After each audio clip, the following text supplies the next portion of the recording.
Hello there folks, and welcome back to your weekly episode of BnB Anime. This week you're just dealing with me because Brad's PC decided to explode, and therefore we've gone completely off schedule because I have free reign. So it is another episode of Blue watches a Ghibli film for the first time. This time it is The Secret World of Arrietty, which is a story I'm very familiar with in certain ways, but also was the first time experiencing it, which I found quite interesting. But before we get into that, it's time for Vanity, the segment where we talk about ourselves, except there's no we today, so it's just me. And me talking about myself means that I don't know, it's hard to talk about yourself when it's just you here. Because I don't know, it feels strange. What have I been up to this week? Working mainly. It's reading week at my school, so I had a couple days off from actually going to class, which was nice. I had a couple days where I was neither in school nor at work, which is a rarity for me.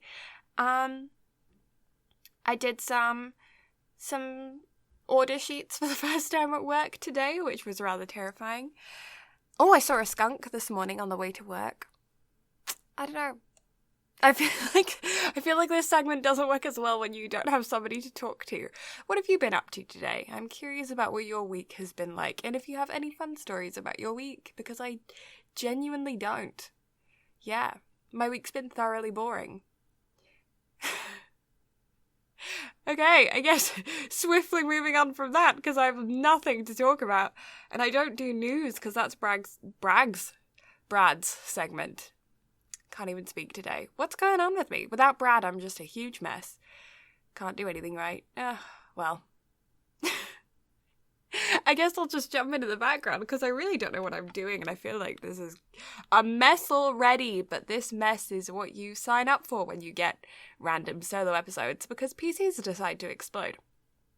So yeah, The Secret World of Arrietty was a film that was written by Miyazaki, who we know well from other Ghibli films, but it's based on The Borrowers by Mary Norton, which is how I'm familiar with this story. The Borrowers is an English novel that is kind of integrated into English culture now, in the sense that it's just like a very common cultural slogan, slang, to just discard things that go missing as the borrowers having taken them. It's something that we've done since my whole life, and I'm assuming nearly all of my parents' lives as well, or the entirety of my parents' lives, considering that The Borrowers came out in 1952. Did it come out in 1952? Yeah, publication date is 1952. So, I feel like for at least 2 generations now, 2 or 3 generations, our lives have kind of been, The Borrowers have just been casually thrown into our lives. I haven't even read the book. I don't think ever. But yeah, The Borrowers is something that we talk about a lot. Just, where do my headphones go? Oh, The Borrowers must have taken them, you know? Any of you guys at home ever use that? I'm curious as to if that's a North American thing as well, because I do know that the book did come across to North America, and it is just like an international novel now, but I'm curious as to whether or not it became as much of a cultural inclusion as it did for us in Britain. But yes, then the film was then directed by Hiromasa Yonebayashi, who is not the normal director of Miyazaki's films. Miyazaki normally directs his films, but he did do the screenplay. So that's quite interesting. Is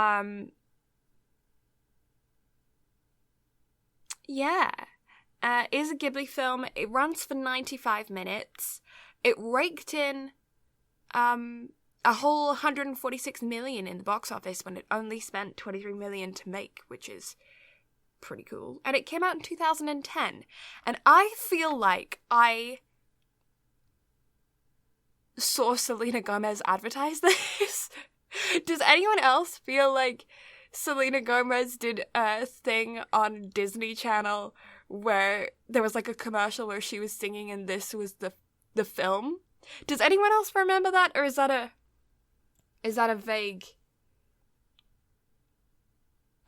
memory? The American dub was released in North America on February 17th of 2012 by Walt Disney Pictures. It feels like it could be a thing. Am I going crazy as to think that this is a thing? I'm trying to see.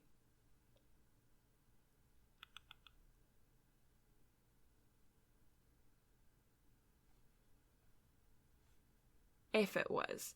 There was a music video that premiered on Disney Channel on January 10th. Was that Selena Gomez? Because I know the music video.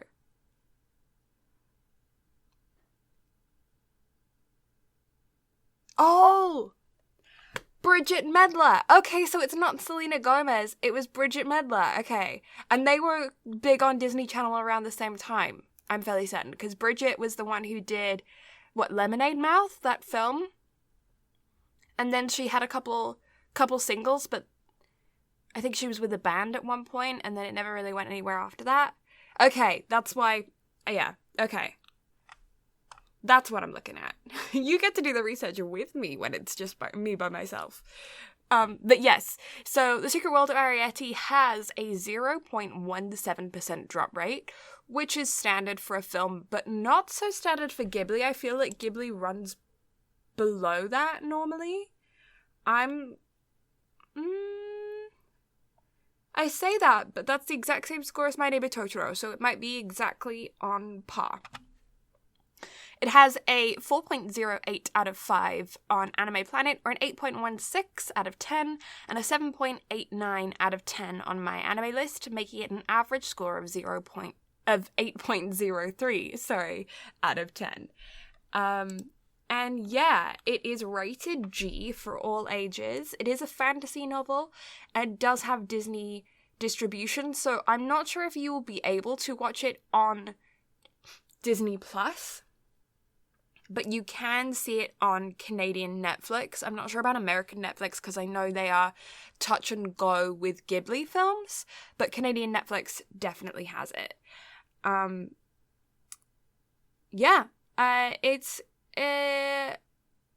It's a film, so if you don't know the basic concept of a borrower or the story of the borrowers, it's basically the idea that there are tiny humans like Tom Thumb or Thumbelina living in amongst humans in their houses, and whenever something goes missing, it's because the borrowers have borrowed it, and they're using it in whichever way that they would use it. And so this story goes off of that concept. We have a young boy named Shoal who goes to live in the country for a little while, and as he's doing so, he comes across borrowers. And that's the main concept of the film. And it's a very, very sweet film. I do recommend watching it. I agree that it's for all ages, but there is some absolutely amazing animation in this film. Ghibli has amazing animation anyway, but I have to give a major props to the way they did this with the sheer size difference and simple things like the switching from the foreground to background, the focus changing, which is something that can be used very powerfully in just regular cinematography, but the fact that they're using it in animation is just something that I find incredibly satisfying. This film has a lot of foliage and you know, like small tiny details that have to be detailed when you're looking at the big picture, and then you see those details in blown up form when they're in Hands of the Borrower. For instance, there's at one point where they're holding a teapot, and it has to look as detailed when the human is holding it as it does when the borrower is holding it, but obviously you're seeing a complete size difference in the object, and they have done that incredibly well. The colours are beautifully bright. When it's gloomy and raining, it's so good. The sound in this, there is one particular scene that is so incredible where it's the first time that our main borrower, Arrietty, sees a kitchen, like a human kitchen, and there is just these, like, it's at nighttime, and all of the sounds of the different things within the kitchen are focused on as if there was somebody, like, during an active kitchen, you know, and they're playing all of the sounds, and she's imagining it all happening, and it's so creative and amazing, and it's just such a good moment in the film. I don't know, it's just such a cool such a cool thing, and I that, like, blew my mind. Ghibli films are always so incredible, but this one, for some reason, I feel like it's, like, gonna be top of the list. It might be purely a nostalgia factor for me, because I did grow up with the idea of borrowers, with believing in them when I was a kid, you know, like I believed in them the same way I believed in fairies and pixies, you know, and I would try and find them, and I would set things out for them, and you know, leave them gifts. I left gifts for the borrowers when I was a kid. And like, even now, I was thinking while I was watching the film, how stinking cool it would be if you ran, like, a little bed and breakfast in the countryside or something, and you had secret little borrowers, like, nooks and crannies that you didn't tell your guests about, and you could let them discover it on their own. And, like, some people would come and stay, and they may never find anything, and they would just enjoy their stay at a normal bed and breakfast and go on their way. And then other people would come, and they would find something, and then they would spend their whole vacation just, like, sneaking around and trying to find more, and then you just act oblivious. Like, what do you mean? No. There's nothing there. It's just, I mean, obviously you don't want to give someone a mental breakdown thinking that they're seeing things when they're not, but I think it would be so cool, especially if, like, you know, maybe parents are in on it, but you let the children just discover it all themselves. But I love the idea of, like, even the adults being surprised by it and being able to discover it on their own. I feel like we need that as adults to allow ourselves that little bit of innocent imagination and playfulness. It's like at the cafe, we have these seasonal cookies, and they're all sugar cookies, but we have 3 different designs. And the sparkle that adults get in their eyes when you ask them if they want to pick a color is incredible. And I don't know, it's like, when was the last time you were asked as an adult what color you wanted out of a cookie, you know? It's the little things like that keep us youthful and keep the spring in our steps, and I don't know, keep us alive. And this film is one of those things that just brought me right back to that childhood excitement about all of these cool, mysterious things, and playing and just having fun. So yeah, if you haven't seen this film, I do highly recommend it. I am going to put the spoiler chicken hat on you guys now, because there is a theme throughout this film. Oh, I will just say that I'm going to put a trigger warning out there for childhood illness. It's it's Disney kind of levels, like, it's not a huge thing, but if that's something that is triggering for you, then that is present within the film consistently throughout. But yeah, that's that. I don't know. It's just fun. It's cute. I like this film a lot, and I recommend that you watch it. So now that those spoiler chicken hats are on, I want to talk about Haru, because her intentions were never kind of fully fleshed out, and I'm interested about that. Like, I want to know, you guys who have seen the film, if you, like, what you think her intentions fully were. Because obviously she captures Homily, or Arrietty's mom, and puts her in a jar and puts her in the pantry to keep. But we never really find out why she did that. Obviously, to show Sadako, who is the caretaker of the house, I think our Sho's aunt. I can't remember their relationship. And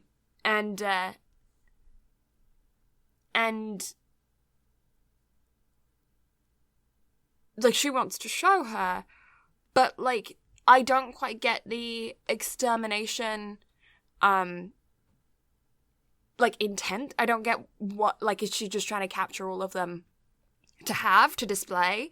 Is there, like, because the way she calls them thieves and stuff, it seems like she has a negative feeling towards them, but she's also fascinated by them. I don't quite get where she was going with it, you know? Like, is it a money-making scheme? Is she gonna sell them? Is she gonna take the credit for discovering a new species? Like, what's the deal? And I don't necessarily feel like it even needs to be fleshed out in her character or in the storyline, because it does leave you with that little bit of imagination or interpretation that each person is gonna walk away from this film with their own ideas. But I do wonder a little bit about what the intention is from the creator's perspective. Like, what did they intend Haru's, you know, reason for capturing them to be? I'm curious. I want to know.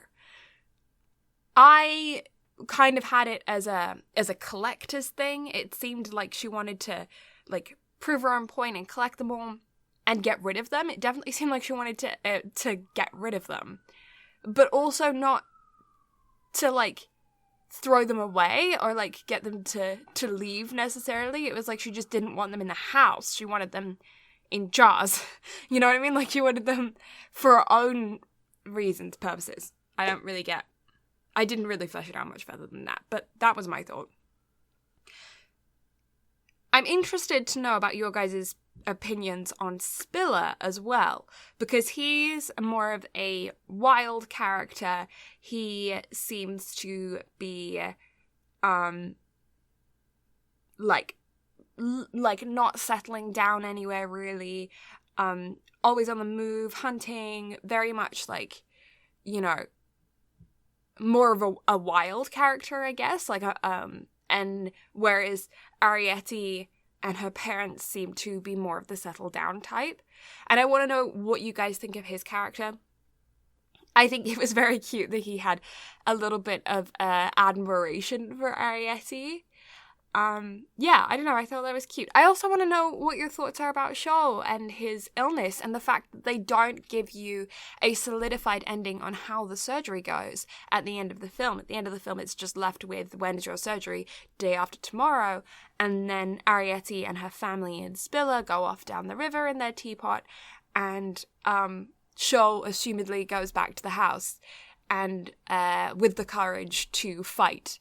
But we don't get any resolution on what happened with that surgery. Do you feel like we need that resolution in this film? Or were you happy with it just being a segment of his life, a moment in time, and us not getting that, you know, perfect happy ending that we are used to seeing in a Disney film? Part of me definitely wants the happy ending. I like the idea of the happy ending.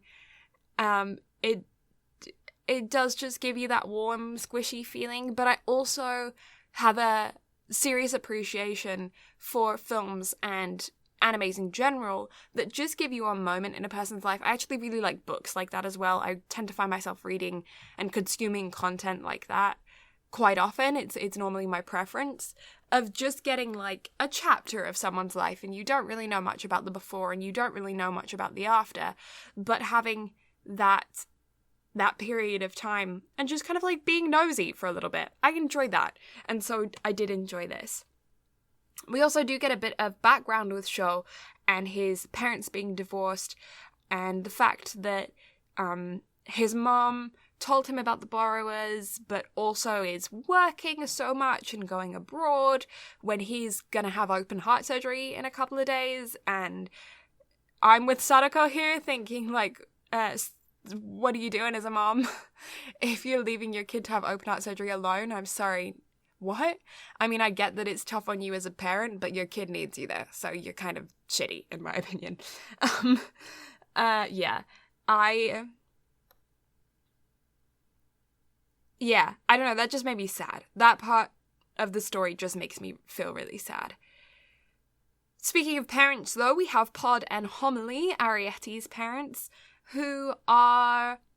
Pod is so freaking cool. When you first see him borrow in one of the earlier scenes of the film, he is awesome. The way that he is hooking those earring backs around to get himself hooked into the tables and lassoing himself around and climbing up cupboards with his double-sided sticky tape on his hands and feet.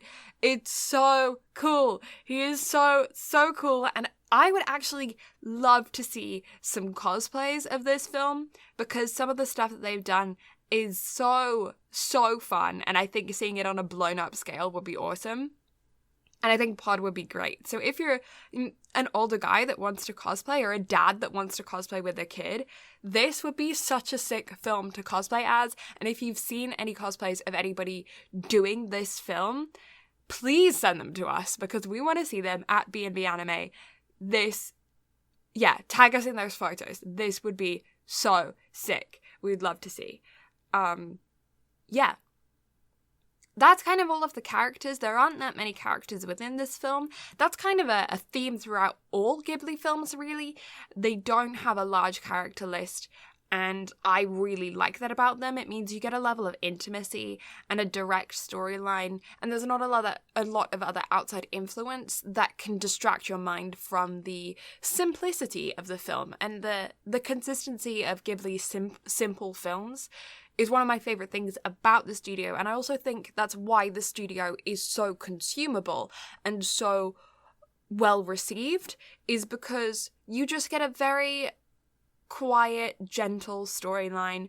You get to shut off your brain for a while. It's like being on a lazy river when you go to a water park, you know? Like, you have all of the slides and the crazy things that you enjoy, and you go wild on them, and they're so fun. And those are the films like, I don't know, My Hero or Jujutsu Kaisen, or, you know, like the crazier films. Those are your crazy water slides. But this being like a lazy river, when you just need a break, you've had some lunch and you don't want to quite like go into the craziness, and it's the heat of the day now, and you just want to take a little break before you go back on the slides again, so you hit up the lazy river. That's what a Ghibli film is. And I very much love that about the studio. I think it's great. There was something else that I wanted to comment on. I know I was obsessed with those ivy leaves when I was looking through it. We got another total moment of using a leaf as an umbrella, but in this case it was an ivy leaf, which was so cool. I don't know. I think that's kind of where I'm at with it. I just enjoyed myself. I enjoyed my time. I was captivated the whole time. I ate some dinner while I was just gently watching it, sipped on a hot chocolate, and just like relaxed after a day at work by watching this film. And I feel like if you guys are on the same wavelength, you got a lot going on in your mind, putting on this film and just shutting it off for a while and letting your inner child get excited over tiny little creatures that are living around and being cool, like athletic, craziness within your house. It just, I don't know, it's just something about that's just really fun. I do want to ask you guys though, if you had turned into a borrower overnight, the only thing you have is your clothes that shrunk with you. Everything else is still the size that it is right now, but you and your clothes have magically shrunk. What do you use as your house? What is the first thing that you start building? What's going to be your tools? What's going to be the first thing that you borrow? And you could borrow it from yourself, from your big version of yourself, or you could go and steal and sneak into somebody else's apartment or house or whatever. I want to know, what's your setup as a borrower? Where would you live? Are you going to camp out in somebody's house? Are you going to camp out in a shed, or in, I don't know, in the hollow of a tree maybe?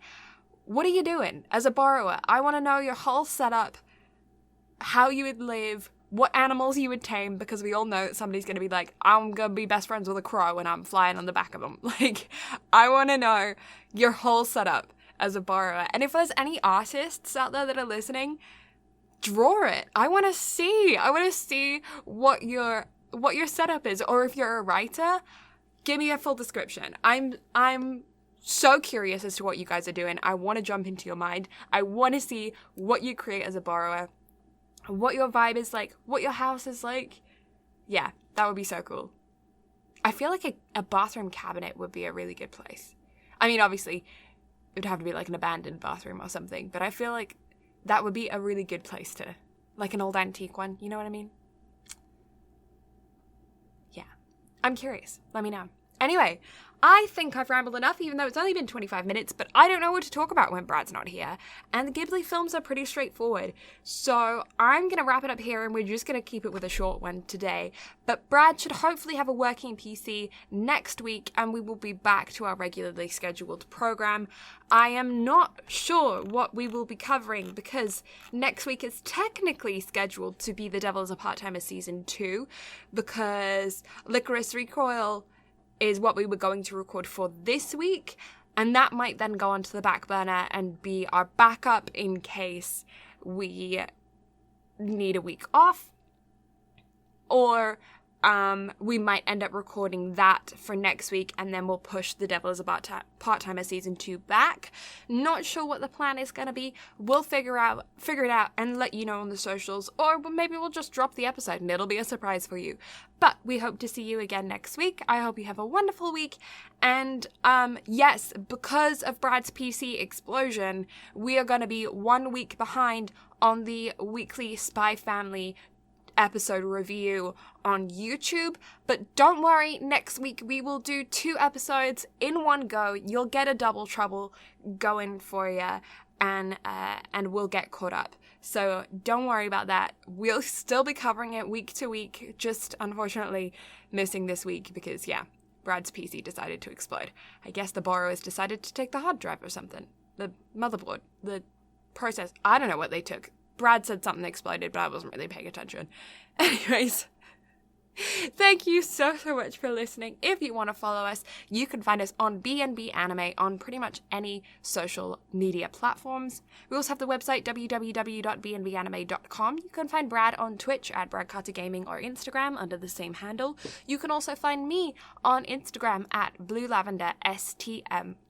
I also have an Etsy shop where I sell bookmarks, which you can find if you want to buy. It's up to you, and that's Blue Lavender Crafts if you want to check me out on there. But that's everything from me. I was going to say us, but it's just me. So I hope you have a wonderful evening and day, time, whenever you're listening to this. I don't know. Have a good week. We'll see you next one. Bye!